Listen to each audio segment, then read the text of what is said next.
Welcome to Sideline Judgment. My name is Sergio. My name is Tyler. And this week, Tyler, sports are still canceled.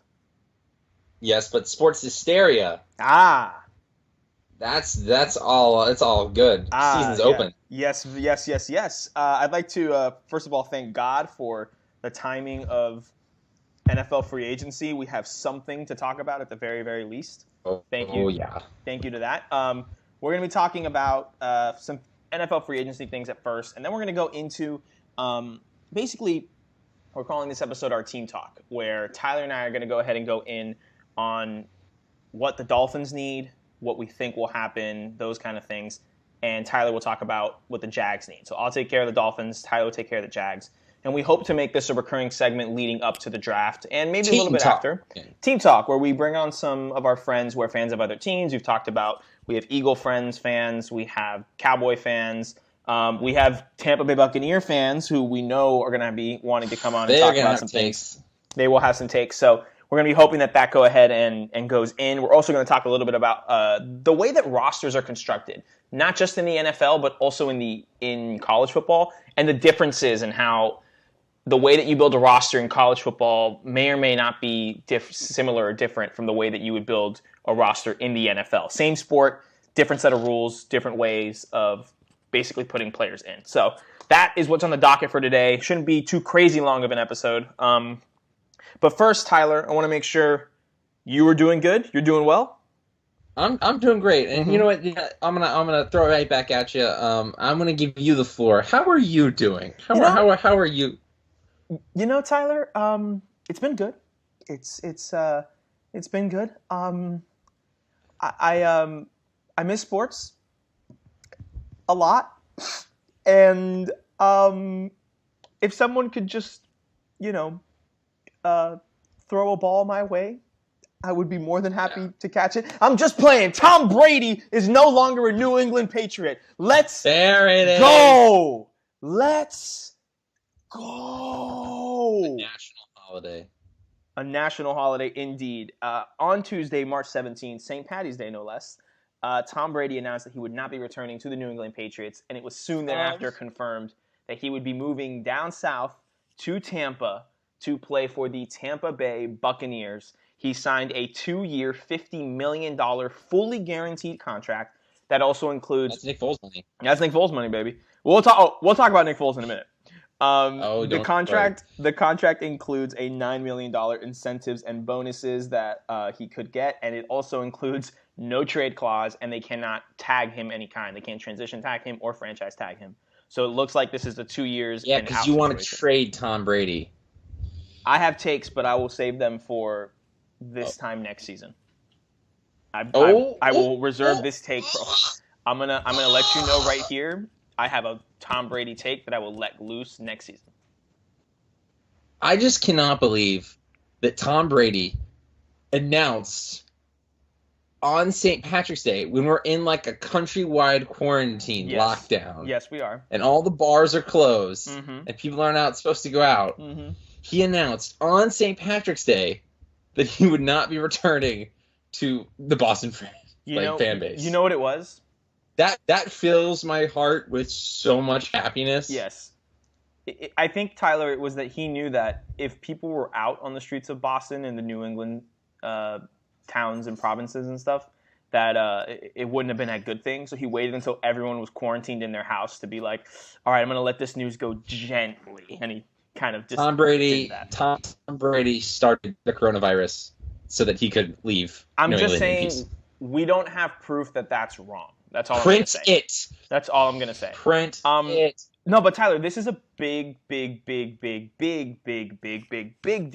because, listen, I'm currently right now in Boston. I should be heading back to Virginia on Sunday.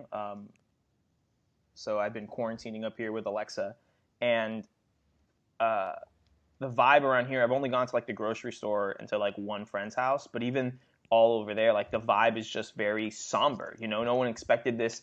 No one hoped that this would happen. Tom Brady's been a Patriot for 20 years, This is something that came out of left field for New Englanders up here. But honestly, I want to talk more about how this improves the Bucs. Like we won't go deep into this because we do want to bring on friend of the pod. I guess he's no longer a poor Bucks fan. I think he's just.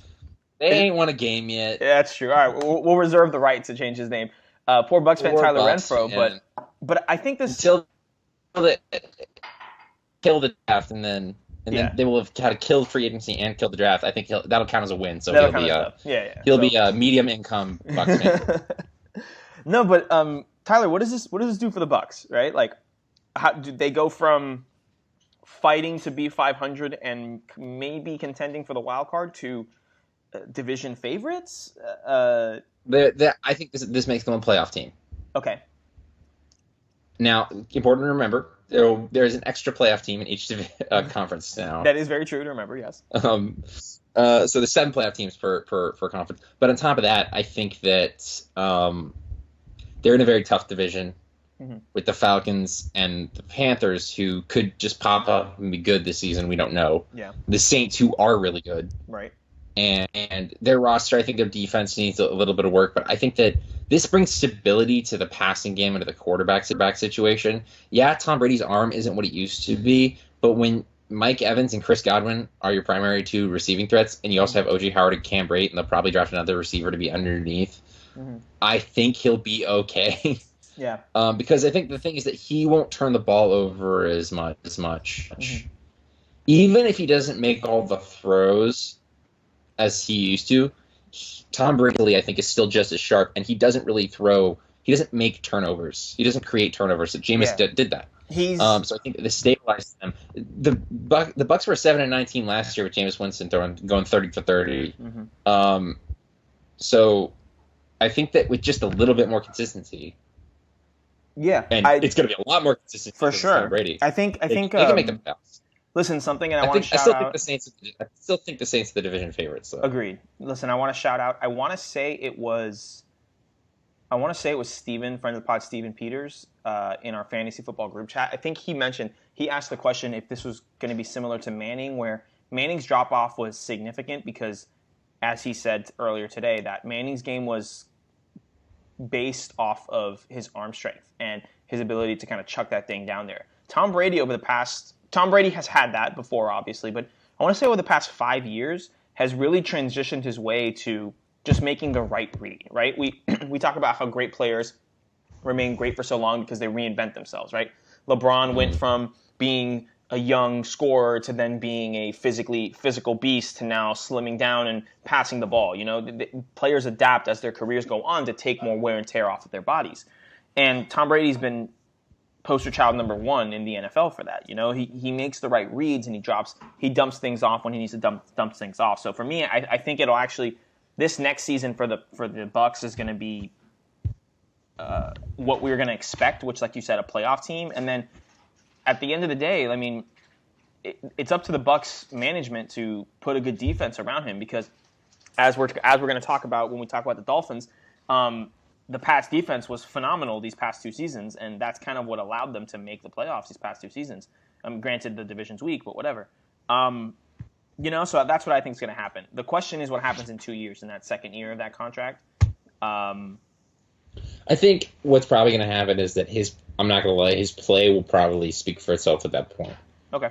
Either will not have deteriorated and they'll want to keep him for an extra year or two, sign him again, or it will have deteriorated and he'll just retire. I think this is Tom Brady's last stop. I think it's his last stop as well. I think he'll play the 2 years out. I think the Bucks are going to draft Eason in the second or third and develop him underneath Tom Brady. I mean, I think to me that is just a phenomenal idea for me, you know? I would agree. It's a good. I don't know if Bruce Arians is going to do that, but I think that he should. Yeah. But Tyler, I think that brings into question exactly how teams are built, right? We talk about how bringing in someone like Jacob Eason on the second or third round to pair him and put him underneath the greatest quarterback of all time in Tom Brady is invaluable. Well, then if people can ask, well, why don't they just hold off a year and maybe try to land one of the top tier quarterbacks, right?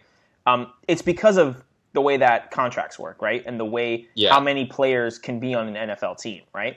So we're going to go now into this concept of team building, where college football recruiting versus how an NFL GM kind of builds their strategy. Tyler, do you want to take, which one do you want to talk about? And then I'll talk about the opposite one. Do you want to go into college football recruiting, or do you want to go into the team building strategies for the NFL? Which one do you want? I think that I wanna talk a little bit about the college football recruiting Okay, aspect. I cool. think Yeah, to go start ahead. off with, Go first, and I'll in talk that about like how it compares. I mean I think at every level, recruiting and with NFL team like draft evaluation and team building per se, it is a lot about knowing the player, Mm-hmm. getting to know the person. But I do feel like from a college football standpoint, a lot of times it's a lot more about numbers. It's about um, like you can take up to 25 people. Mm-hmm. See, money is the deal in the NFL. Money depends on how much you can take, and then yes, roster size. But in college football, it's like if they could do the Bear Bryant and take like 40 players a class just to keep all the players from going to the other schools, they Mm-hmm. would. Right. Um, and it's a matter of like you're trying to build numbers, so you want to always look at your roster and know that it's constantly being rechurned and there's nothing you can do about it. You can't negotiate for players to continue to stay. So you Right. have to constantly be reworking the wheel. You have to if you're about to graduate 4 offensive linemen, you better have already recruited a bunch of offensive Yeah. linemen to fill in the numbers. And you have target numbers that you want to keep at each position. Right. And I think a lot of it also this kind of centers around um, a big part of NFL building is also quarterback based. Mm-hmm. And in college football, it is a factor, but it's almost less of a factor because in college football, even if you get the greatest quarterback on the face of the planet, you get him at 4 years tops, Mm-hmm. maybe 5. And Like not if if you got injured. they're and not if the Not if they're the really that good. not Like yeah no and not if they're very best. Like, players don't peak when they're 19, 20. yeah, and so it's a matter of there isn't like a you sign up, and at no point, that's the other thing, at no point do you really have to sign yourself up to somebody and say, well, we have to ride with this person so we get them. You're bringing in a quarterback every single class. Mm-hmm. So you're bringing in college football teams, I think, are built in regards to recruiting and transfer to be cyclical. Mm-hmm. Like, it's to churn through people. It's to go in a wheel. It's Right. to always, like, as soon as one person leaves, the other person is back in the door to take them out. And I feel like that doesn't happen as much at the NFL side. If you want to Mm-hmm. go into how you feel about like, So how the way that NFL team building kind of works is, rather than having close to 90 players on scholarship that a college team has, right? Somewhere yeah, around there, 90, 91. they're allowed to have about 75 on scholarship, There you go. And then the and rest can fill in. many teams have over 112 like Yeah. players. Right, A lot of them walk-ons. Mm-hmm. And practice squad and stuff like that. In the NFL, I think they've increased the game day roster size, but I think you have something like 55, 56 players that can be on a team. So it's much more compressed. And also now you have to deal with, rather than dealing with basically a cap number of how many scholarships you can give out in college, the cap that you deal with is financial in the NFL. Mm-hmm. So it's a matter of how do It's you bodies distribute. in college. It's money in the NFL. Exactly, and it's a question of how do you distribute those salaries? What do you put more importance to? Is it more important to pay your first All-Pro, first team NFL cornerback, or do you value maybe your slot receiver at a discount? Right? Maybe you want to give your center or your left tackle the big money in that sense, and each up to each team to do it differently. Now, I also want to point out that one of the things in college football that I think is very important to understand, it's that, like you said, it's not necessarily quarterback based in college. It's based on a system, right? We are big fans of Dan Mullen because we understand that the way that his offense runs, you can plug and play a bunch of different players at different skill positions, and they'll give you the net result of what you want. At the NFL, it's very difficult to tell a grown man with probably a wife and some kids and making millions and millions of dollars to say, hey, look, I know that this isn't something that you necessarily like to do, but I need you to play this role for this game against this team. No, you're not going to tell that to those players. Rather than the coaches dealing as more of a father figure to these young adults and grooming them into be the adults that they're going to be in college, it's more of a we are now equals. We are working together. Yeah. Right? We are working together in that sense. They're coworkers. They're coworkers, exactly. And one of the things that you'll hear Tyler and I talk about when we talk about the Phins and the Jags today is the concept of having a quarterback and the importance of having a quarterback on a rookie contract. So the way that the Players Association and the collective bargaining agreement is set up is that these players come in and they have rookie contract scales, right? So I think it's for first rounders, you get 3 years and a 4th-year option, right? Mm-hmm. And then for every other rounder, second to 6th round, they get the option of, I think it's 3 years without the player option or 2 and a player option. It moves. I think as you in the end, like in the first round, have 4 years and the 5th-year option. There you go. And everybody else, and then it starts going down and down by a year from there. Exactly. And what does that give you? That gives you job security, right? That gives you a steady paycheck. You'll know that you'll be making this money, right? So, but Patrick Mahomes, who's entering his 4th year in the NFL, is due for an extension. And if you don't think that the Chiefs are going to pay the man and give him the Brinks truck, you're surely mistaken, because that is what they have to do to keep him, right? What's that going to do? It's going to have other positions on their roster go down. And we're going to talk about that in specifics, at least I will with the Dolphins in specifics a little bit later on. But I feel like that's the biggest difference between college and NFL, the way you construct your teams. And I think it all boils down to this. I think the biggest difference that we as college football fans have to look at NFL teams, and we kind of touched on this. And the reason we're having this discussion is as we start to talk more about the draft, I want people to keep this in their mind to frame how they feel about this. Right. The biggest thing is that like the depth at the NFL is not the depth at college. In college recruiting, college team building is a lot more about quantity. NFL is about quality. And that is, yes, NFL players are higher quality than college football players. That's just a reality, but that's not really what I mean, in the sense that depth at the college level is easier to come by because you have more people on a team, more people at different positions. You have basically at least one of almost every single position coming in every single recruiting class. Right. Whereas in the draft, there's years where, like just the Jags, for example, there's years where they don't take a quarterback. There's years where they don't take anybody on the offensive line. There's years where they haven't drafted a wide receiver. And these things are different. And part of that comes into understanding so few NFL teams have the depth that you look at when you see an elite college program. Right. Because when you look at elite college teams, they typically tend to have great depth and high-quality players across the board at every position, one way or the other. In the NFL, that is so incredibly rare. Right. So we always talk about, like, the thing you have to remember is, like, with the Jaguars and their 2017 defense, that was one of those, it looked like an elite college level team defense where like there was a high level player at every single spot.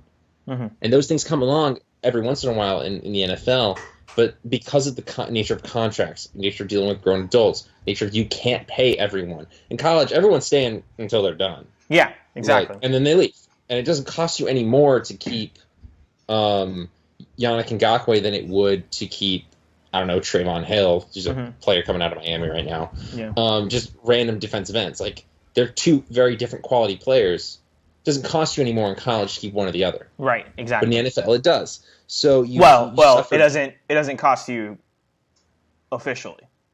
We all know bag dropping happens. All right. That's neither here nor there, because that's not on the books, Sergio. God, my apologies. My apologies. That's not on the books. But so it's important to frame that, because we always think of like we get caught into this trap. I feel like the collective we as watchers, especially college football fans, when you see an NFL team and there's about one that comes along every year or so that seems to be built from all angles, that has a good piece at every single position, we tend to get the feeling that can last forever, because in college is built into dynasties. The Patriots is probably the biggest unicorn dynasty in the NFL history. In sports history.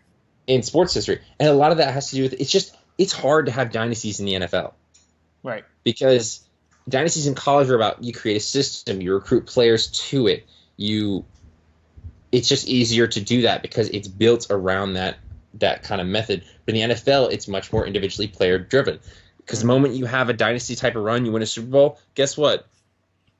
Most of the Chiefs' defensive players are trying to get paid somewhere else now. You know? As they should.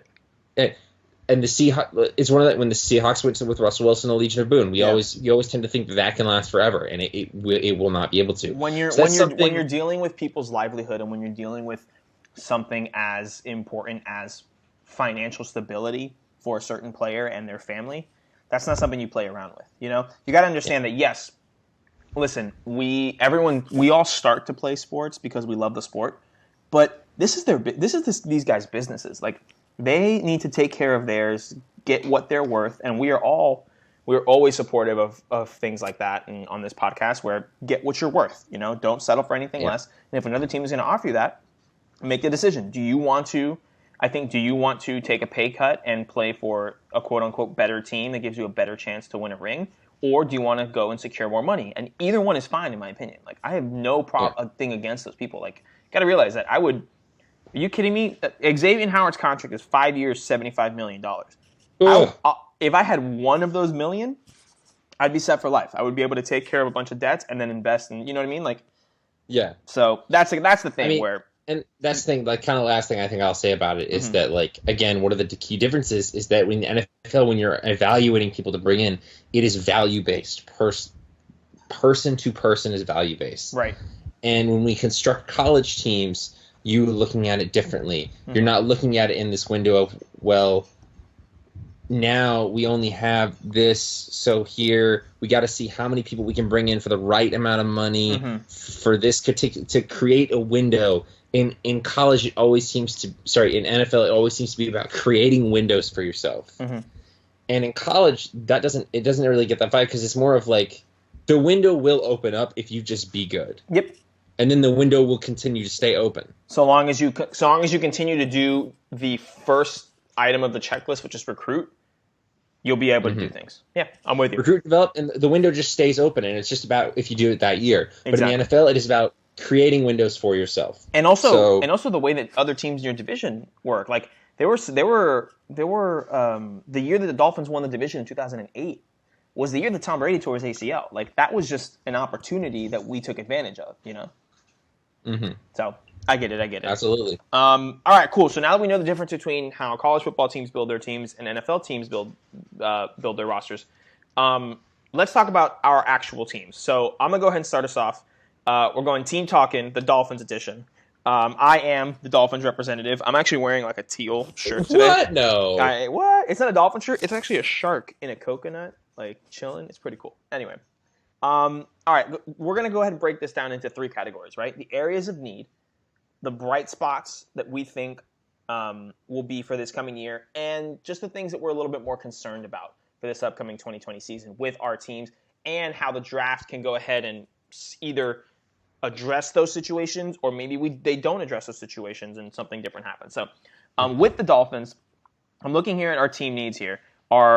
According to, like we say, we recommend the draftnetwork.com, a phenomenal way to just make your own mock drafts. And I pretty much agree with a lot of what they're saying here in terms of our needs. The primary needs: quarterback, offensive tackle, interior offensive lineman. I mean, to me, that's a no-brainer, right? Quarterback is definitely what we need. Absolutely. Our offensive line was statistically the worst in the league last year, and I think if you go over the past 5 seasons, it's been the worst offensive line over the past 5 years. It's really the reason Tannehill couldn't do what he did in Tennessee and Miami, but that's for another day. So for me, that's obvious. We definitely need offensive line, definitely need quarterback. I also think that we need to fill in running back desperately. Now, that was kind of addressed, partially addressed in free agency. The Dolphins signed Jordan Howard, former Bears running back and former Eagles running back, to a 2-year, $10 million contract, which I thought was a good bit of business because it brings you a quarterback. I'm assuming we're gonna draft a running back either in the late first round or early second round. Yeah, you need a running back. We need a running back, and to have a player on a good team-friendly contract like that pair along with a rookie, I think that's going to be a really good thing that's going to happen. And we also have to keep in mind that in terms of skill position players, running backs, we have Jordan Howard, last year's 6th-round draft pick, Kalen Ballage, and that's essentially it. Like, we got Myles Gaskins, Patrick Laird, Samaje Perine. Like, these are players that are just not going to be your number one running back. So it's pretty much Jordan Howard and Ballage right now. We need to add a rookie in there as well. All right, I'm going back. I guess other things that we need. Here it's a secondary. and linebackers and wide receivers. I'm going to kind of disagree on the wide receiver front. Our starting wide receivers. I think that's like a late round. Like if you can get another one, that'd be great. The thing is, this class is so deep that if you can find someone, you should go ahead and pick them up. Like Devontae Parker is definitely our wide receiver 1. We got Preston Williams, who in the few games that he played last season, undrafted free agent out of Colorado State, was really good. Jakeem Grant has been shown to have that Tyreek Hill level of just quick playmaking, get open quickly and run. Albert Wilson and Allen Hurns are also out there. That's 5 wide receivers that I think are a clear 1, 2, 3, and then a couple others. Yeah, bring in some wide receivers in that sense in the draft. I would love it if someone like Van Jefferson ended up on the Dolphins, not just because he's a Gator, but I think that he fits the mold of work hard, do your best. I would take Tyree Cleveland. I'm just naming obviously players that yes, I would take the top end talent wide receivers as well, but this class is so stacked that we're going to be looking at more of those mid to late round wide receiver grades to address that position. So wide receiver, I don't really agree on that one. Running back, we talked about. Safety. Now, let's take a look at safety because Dolphins have addressed the secondary in this free agency. The Dolphins signed Byron Jones, the best. Oh, did they ever? Oh, did they ever? The best cornerback on the market this year to a 5-year, $82 million contract with just under $55 million of it guaranteed. This gives us now the highest secondary 1-2 duo in the NFL because that pairs along with Xavier Howard's 5-year, $75 million contract that was signed last year. So he's in the second year of it coming up now. Tyler, this to me is actually just prime Brian Flores right here because Brian Flores also went out and signed Kyle Van Noy, the star of that Patriots defense. Defense. Thank you so much. Sorry, I'm looking at 4 different screens here with numbers. Words be tough. I know words be tough. Words stay tough. Words be staying tough. We signed him to a 5-year contract as well. We signed Andrew Van Ginkel as well, another linebacker in there. It looks like this doing your little Patriots South thing. It looks like we're becoming New England South, and honestly, I have zero problem with it because, like we said, the 20-year run that Belichick has in New England is just unmatched like anything else we've ever seen in sports. And if we could even get 4 or 5 years of that, I'm in. I'd be perfectly fine with that.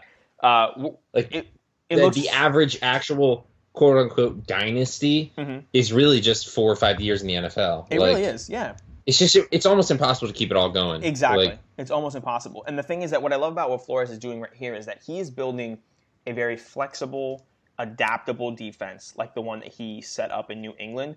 When we got to realize that this New England defense has been phenomenal for 2 seasons. That's because that's the defense that Brian Flores implemented. So he's bringing that down to Miami and taking care of it here.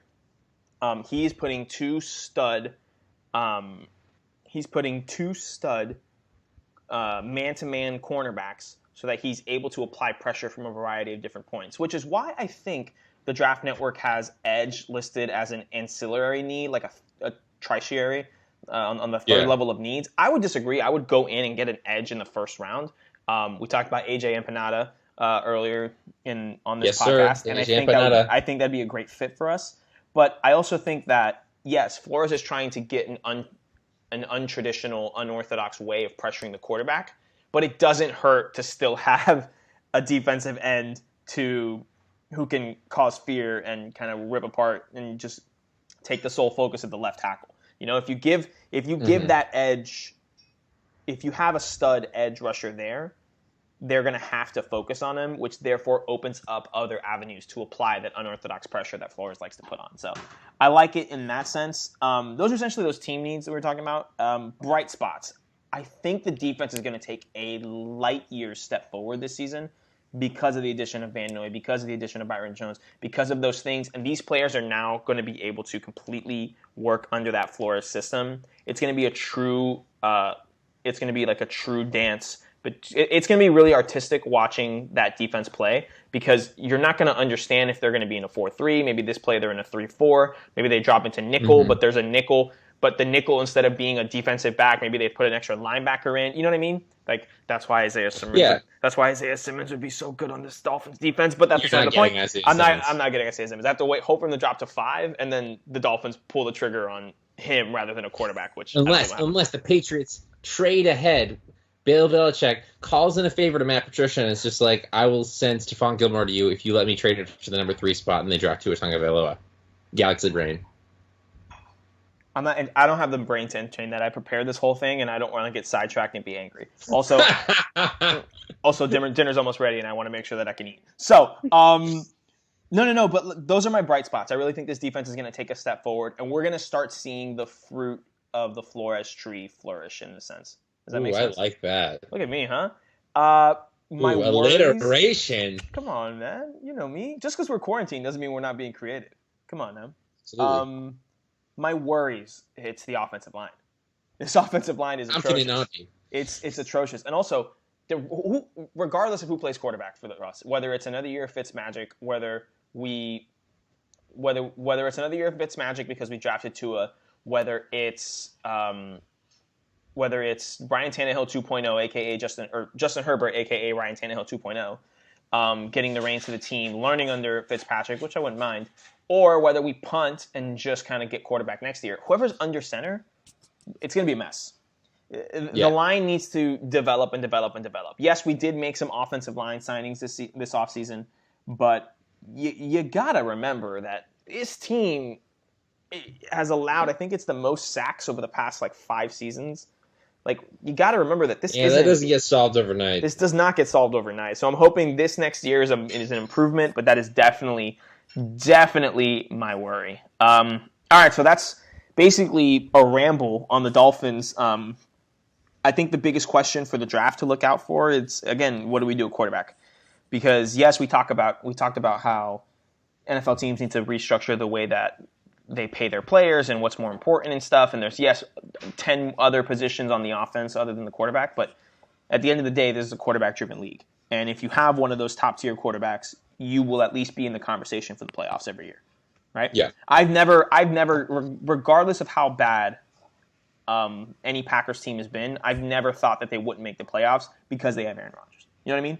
You got to find that player. You're absolutely right, and that is actually another thing that that we forgot to bring up when we were talking about team building in the NFL and college, is that, which I think college football is moving more to now, where it's the age of the super quarterback, where you kind of need to have an elite quarterback to win a national championship. And for the first time, those to be good, you don't, but you exactly need elite quarterbacks. And for the first time, those elite quarterbacks at the college level are becoming the elite quarterbacks at the NFL level. If you think about quarterbacks, it's becoming more translatable. Yeah, Troy Smith won a Heisman at Ohio State, but he was a 6th-round draft pick and started 4 games in the NFL. You know what I mean? Lamar is succeeding.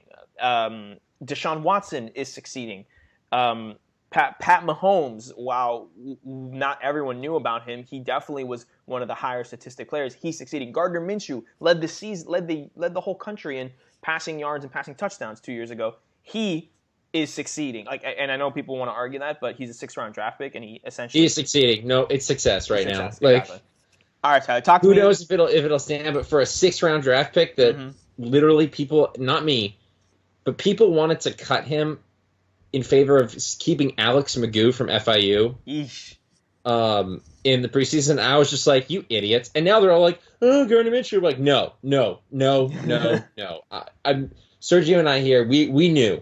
No one else believed, but we knew. We knew. You definitely went out to bat for him. I just kind of stood on the sidelines, passed some judgment, and said, "Hey, Tyler, I'm going to go with whatever this man says."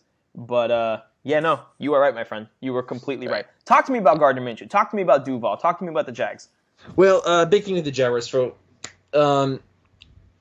got to brace yourself when talking about this team. This team has embraced the rebuild mentality, which I'm actually very happy for, because we've come to the Miami Dolphins school of rebuilding. Take a seat, young Padawan. But what I'm happy about with this is that the Jacksonville Jaguars front office, to me, has committed. Mm-hmm.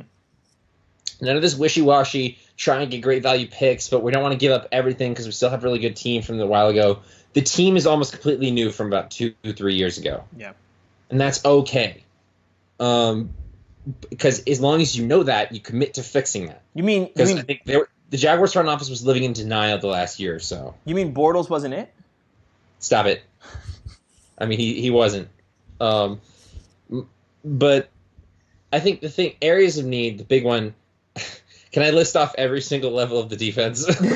Just you need 11 Isaiah Simmons. I play defense. Oh my, Isaiah Simmons to me, I would love Derek Brown. Isaiah Simmons to me would be the perfect draft pick. Yeah, but if I'm not getting him at 5, you're not getting him at 9. Oh no, it's not happening. No. But I think interior defensive line because the loss of Calais Campbell. Yep. I think that linebacker is very important because they signed Joe Sherwood in free agency, which is fine. But I still think that we need another young linebacker to put into the rotation because Miles Jack, I just don't think is really it. Like he's an NFL average player, right? But additionally, I think we need a corner, 2 corners actually, honestly, because to bolster the loss of both AJ Boye and Jalen Ramsey, we need some safety help. Although that can kind of be shoved for later, and I think we need edge pretty heavily. Okay, because we're going to lose Yannick Ngakoue.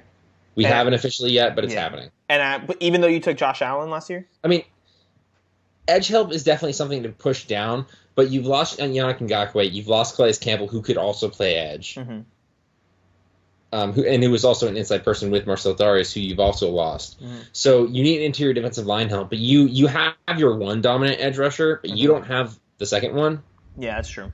So I definitely want it to be addressed. Corner, interior defensive line are more important right now. And linebacker, I'm okay with pushing down to later rounds.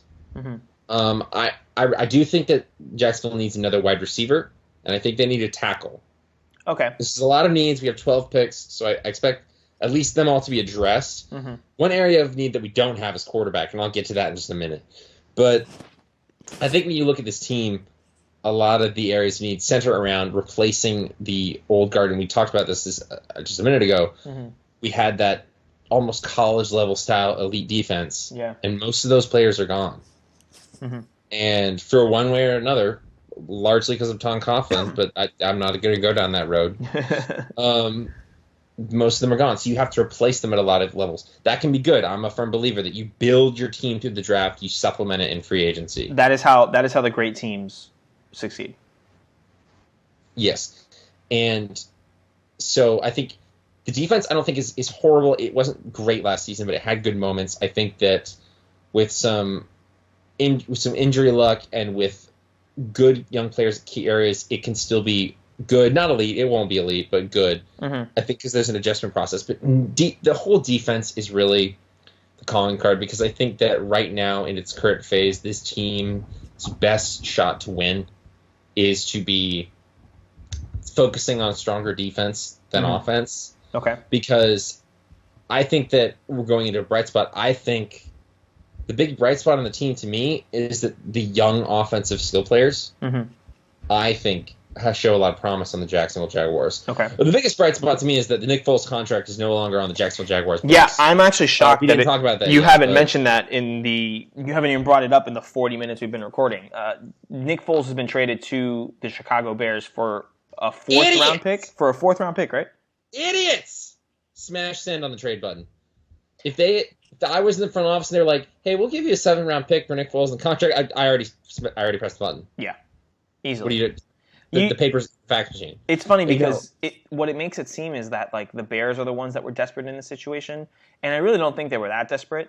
But it ended up being they took the contract, so it ended up like the Jags were the desperate ones. You were trying to get rid of that contract for months now. Because they try to get rid of the contract because why, Tyler? Because of the biggest bright spot. There you go. Gardner Minshew II. Gardner Minshew is the 6th-round draft. If you listen to the show, you know who he Gardner is. Minshew.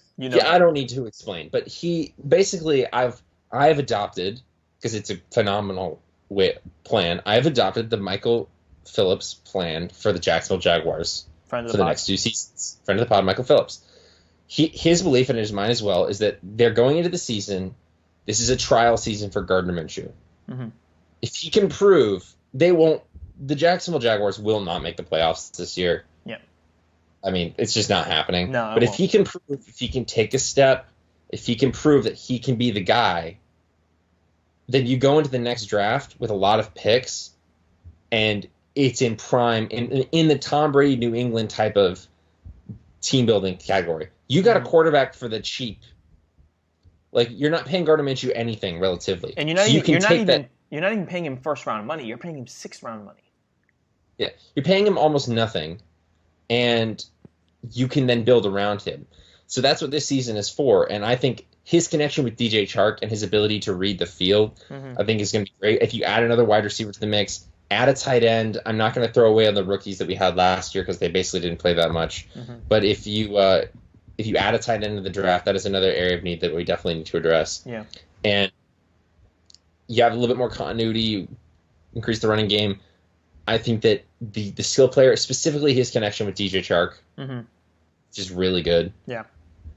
If you can develop that with Jay Gruden, an offensive coordinator that likes to throw the ball deep, Gardner Minshew likes to hold on to the ball and survey the field and throw it deep, I think that's a real bright spot that I'm looking forward to watching. With Gardner Minshew, the Jaguars are at least fun to watch.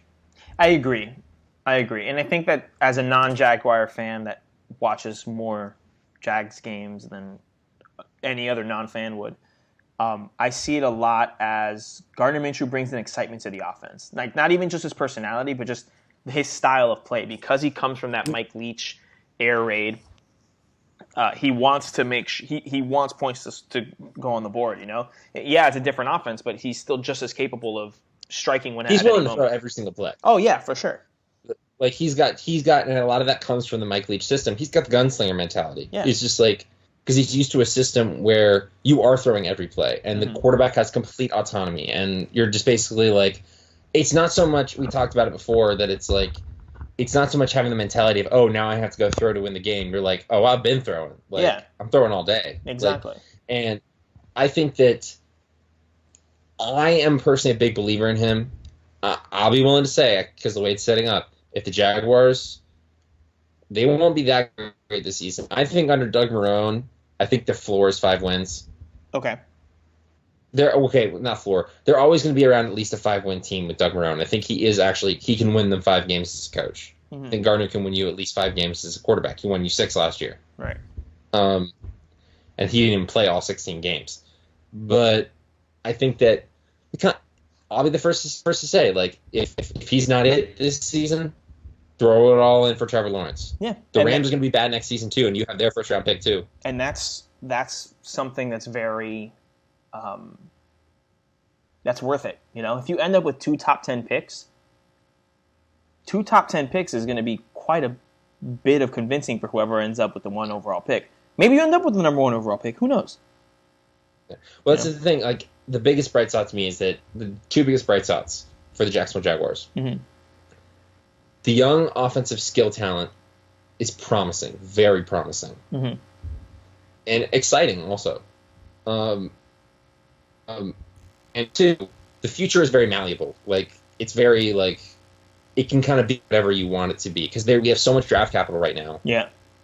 That, of course, you still have to make good picks. You have to develop them. You have to get you have to go through the next season, and then we might be all different by then. We might have different front office and coaching staff. But the future, it's almost like you can rest easy in the fact that, but they're still going to have like 10 picks in the next draft. Tyler, you're preaching to the choir here, man. That was literally all of me last year. I see what it's like now. Like, yeah, you're already thinking about next year's draft, not the one in a month, the one after that. So. But on top of that, moving on from that, worries. Yeah, that's what I wanted to ask. Todd Wash is still the defensive coordinator. I personally have no darn clue how, why, like, what does he have over you, Doug Marrone? What did he do? No, this is a safe space. Come to the mic. I'm gonna get a little closer. Get in there. You can tell me. Like, it's okay. What did he do? This sounds terrible, but come on. Like, why is Todd Wash still a defensive coordinator? A defensive coordinator that will not adjust his scheme for his players. So, now, granted, like 2 years ago, he had all the players he needed to run the scheme that he wants, but it doesn't seem to be working as much now. So do you think, because this is a worry for you, do you think that this is going to maybe in the draft with all this capital that you have, will he be targeting kind of players that he thinks will fit his scheme rather than probably the best players. You know what I mean? No, Do you think it's because going to I affect think the draft? yes and no. I mean, they're going to be looking at like they're going to want more. They're going to want like more 4-3 kind of stuff Mm-hmm. rather than. I think you would be better suited to lean into a 3-4 Mm-hmm. kind of mentality with Josh Allen as your key defensive end piece. Yeah, I see that. I can see that. But right now they're a 4-3 kind of team mostly, and every defense is a little flexible, but they're mostly a 4-3 based team. Mm-hmm. And I think that they're going to look in that direction. But Jaguars have been, I will say, at least in the early rounds, relatively good at picking best player available. Yeah. Right now, I mean, I'm okay for doing that with this at this stage because at the current stage, Jaguars have enough holes. Mm-hmm. They got plenty of holes. You can definitely justify best player available. Yeah, for sure. As with the Dolphins. Position. As with the Dolphins, Yeah. Look at us. This is our time of the year. Our time of the year. Hopefully our time of the year ends up being in January in the playoffs eventually, but that's where we're at now. Tyler, anything else you want to talk about the Jags? I'm pretty good with the Dolphins. I don't know if there's the last thing you wanted to add. I mean, what is your kind of my only last question is what is your projection for how they do this season? Here's the thing. I have two different schools of thought. If we run this back with an improved defense and a couple of added pieces on the line and Ryan Fitzpatrick, regardless of what the backup situation is like, I think we'll end up with 6 to 7 wins. That's the ceiling for me. I think the floor is 3 wins in that sense. If we draft Justin Herbert, I think because Justin Herbert, if he's drafted there, the intent will be that he will be the quarterback of the future. And I feel like there'll be a lot of importance of coaching in that sense. I think our ceiling there will be probably like 6 games. So generally around the same. I'm going to go with 6 or 7 games overall. I think we'll win 6 or 7 games. And I think because of the way that this is structured down the line, now I'm hoping that this is a thing of it's not that we start off hot and then fizzle out towards the end of the season, because that to me is typical Dolphins, and the whole point of getting the new coaching staff and all of that is that those kind of culture things change. So I hope that's not the case. But I'm going to go with 6 wins. If you had to ask me today, we'd go 6-10, which is a 1-win improvement from last year. We'd go 6-10. Yeah. I'm probably in the same realm with my team. I'm a little higher on them than a lot of people that I know, but I'm not high enough to be like, oh, they're going to win the 9 games. Like, that's kind of...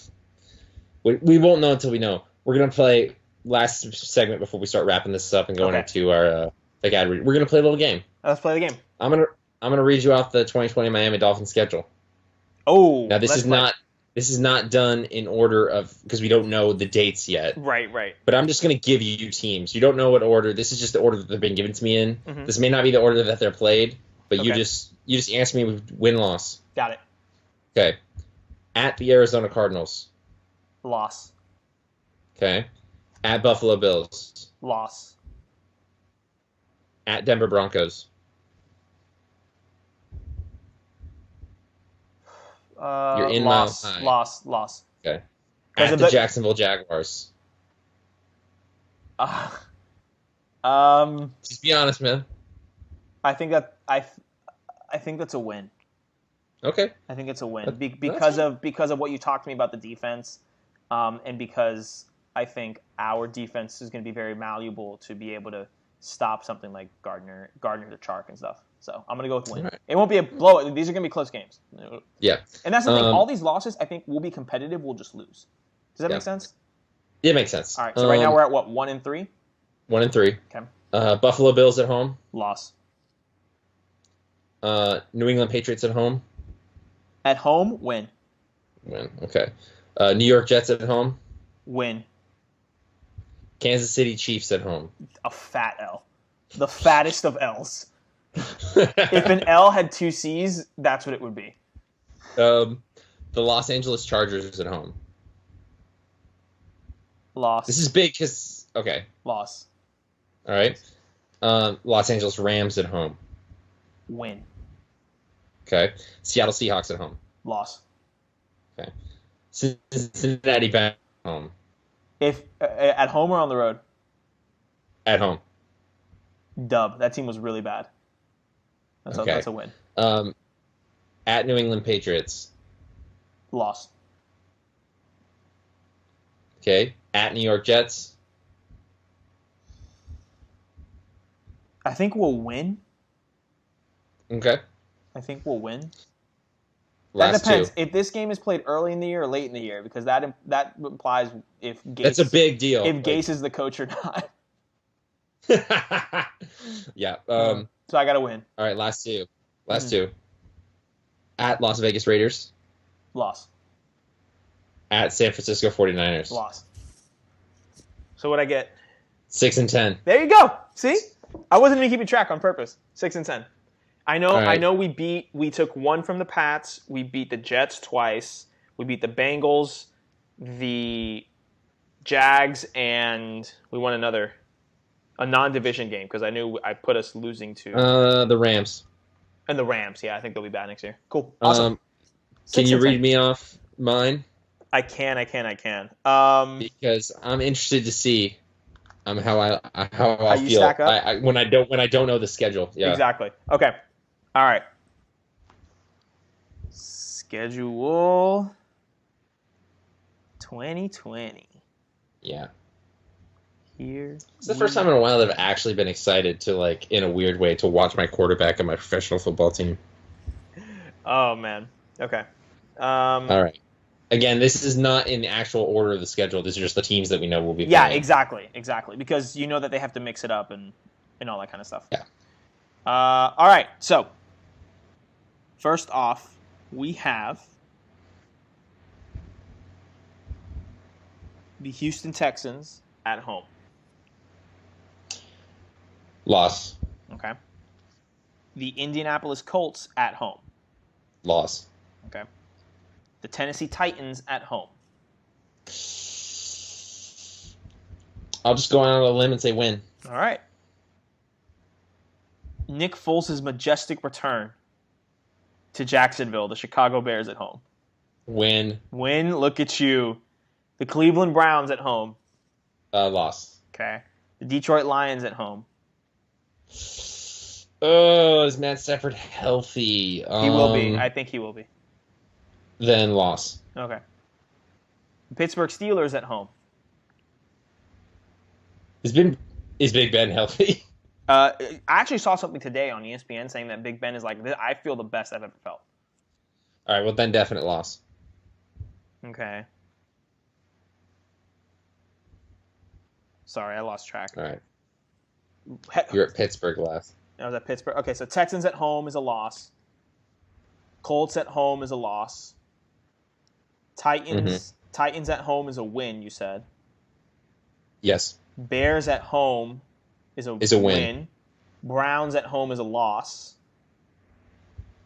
Lions at home is a loss. Steelers. And so is the Pittsburgh. So is the Steelers. Steelers at home is a loss. Dolphins at home. I'm gonna say win. You're gonna say win. My God. Okay. We're gonna have to put something down on that one. Okay. Perfect. Next up, we have the Houston Texans in Texas. I'm just gonna say loss. You're gonna say loss? Even though they traded away their best receiver. Yeah. Okay. Next up, we have that puts us at 3-6. Next up, we have the Colts on the road. Loss.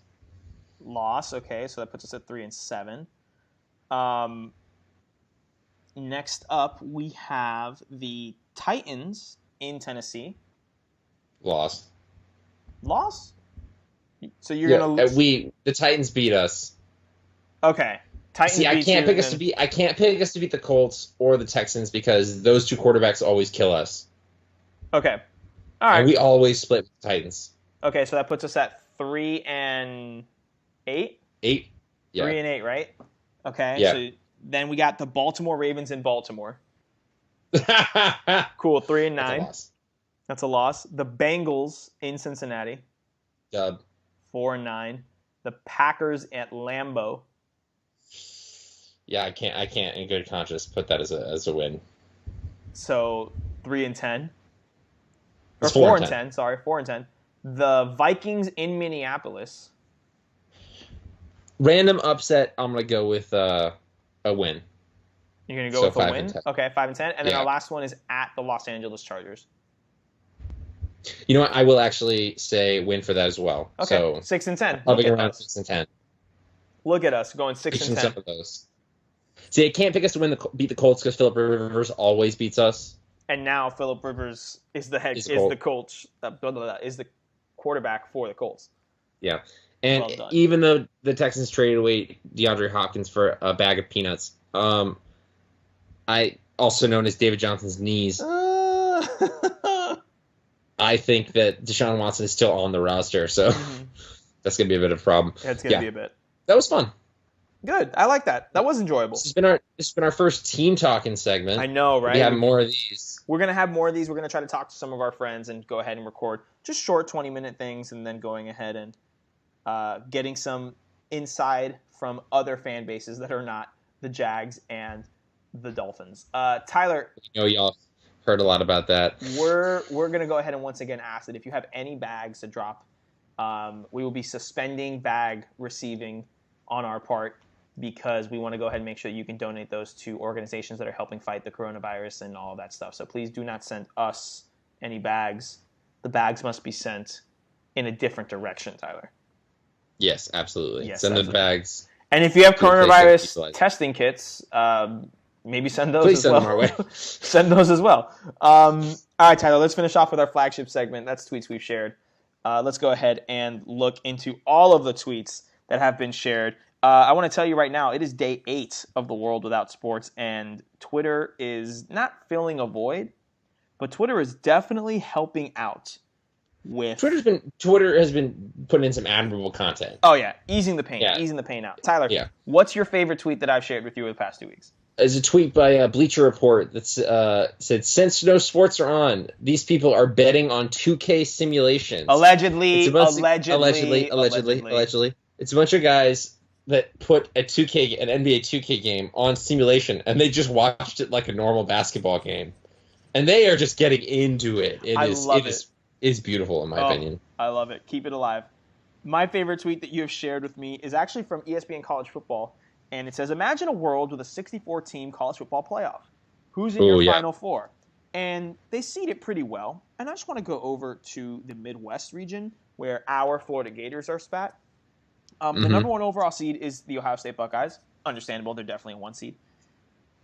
The Gators are a 3 seed.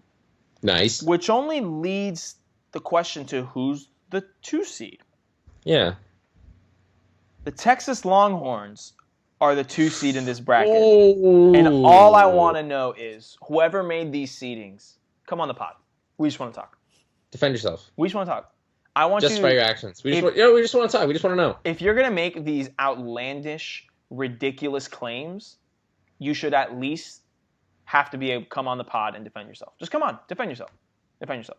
I'm not saying we're going to go easy on you. We're pretty civil. We're pretty civil. We don't have feelings. We don't have biased feelings towards Texas at all. No, not at all. Not at all. Not at all. We just want some explanation. I just definitely need some explanation. Also, in that bracket, we would be facing the number 14 seed Georgia Tech, and that would be tough. Breaking my heart, man. Breaking my heart. So that is my favorite tweet that you have sent me my way. Just wanted to leave an open invitation to whoever runs the ESPN College Football account. We just want to talk. Tyler, we will be coming up next week and the next few weeks before the draft with, again, some more team talks with some of our friends, teams that our friends are fans of. And we'll do another post free agency mock draft. Post free agency mock draft, because there have been a lot of things that have been addressed, especially with the Phins. I know for a fact. We know that the Houston Texans really don't know how to make trades, so that's it. I'm going to rephrase that. Bill O'Brien doesn't know how to make trades, so we're going to go ahead and talk about. Remember when Bill O'Brien had to find a general manager to replace the one that was bad, and he came around such a search that the only person he could settle on was himself? Yep, I remember that. Do you remember when Bill O'Brien voluntarily put himself in the pole position for the USC job? Oh yeah, wasn't that like the beginning of free agency? Yes, that was when he traded DeAndre Hopkins for 2 bum David Johnson knees. And also, shout out Cliff Kingsbury for being like, oh, I can get one of the best wide receivers in the game to pair up with my air raid system with Kyler Murray, Larry Fitzgerald in his final year, and a young Christian Kirk. Yeah, you can definitely have my aging bad knees running back. Of course, please. The one that I didn't even use last season. Have you seen the thing on Twitter where it's showing that trade on Madden and it doesn't go through? Oh, those are always my favorite things this time of year.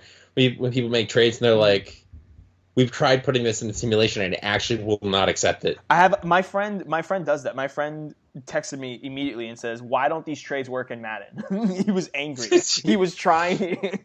I don't think the creators of Madden act adequately, and we talk with a couple friends, specifically our friend Steven Peters, about this all the time. Love the man, noted Eagles fan, but the biggest thing that we always, especially you and me, like always argue with him about is that he always underestimates the one stupidity, but more desperation that is involved with being an NFL GM. 100%. And a head coach. 100%. And that is all. He was like, he was the one who's like, Tua's not going to go in the first round. And I'm like, I'm sorry, no, there's too many desperate teams. 100%. That's like people saying, oh, Jordan Love won't go in the top in the first 2 rounds. Like, no, he's going to. Should he? Absolutely not. Will he? 100% he will. Oh, 100%. Like, we get it. Yeah. So, we get it. Oh, yeah. So, Bill O'Brien, you suck at your job. Why do you get to have Deshaun Watson to bail you out? I don't know, man. These are the questions. Justice for Deshaun. All right, so that has been him out of there. That has been this episode of Sideline Judgment. Again, be sure to tune in the next couple weeks for all of this NFL draft coverage. All this NFL draft coverage that we're going to be supplying your way. This has been yet another episode. May throw in a little college football talking points here and there. We always like to cover it from that perspective. Little salt, sprinkling. You already know. Keep your appetite satiated. Yes, making sure you're staying good during this quarantine. Also, wash your hands, stay inside, all of that stuff. All right. This has been yet another episode of Sideline Judgment. My name is Sergio. My name is Tyler. And we are not biased, but wash your damn hands. Wash your hands.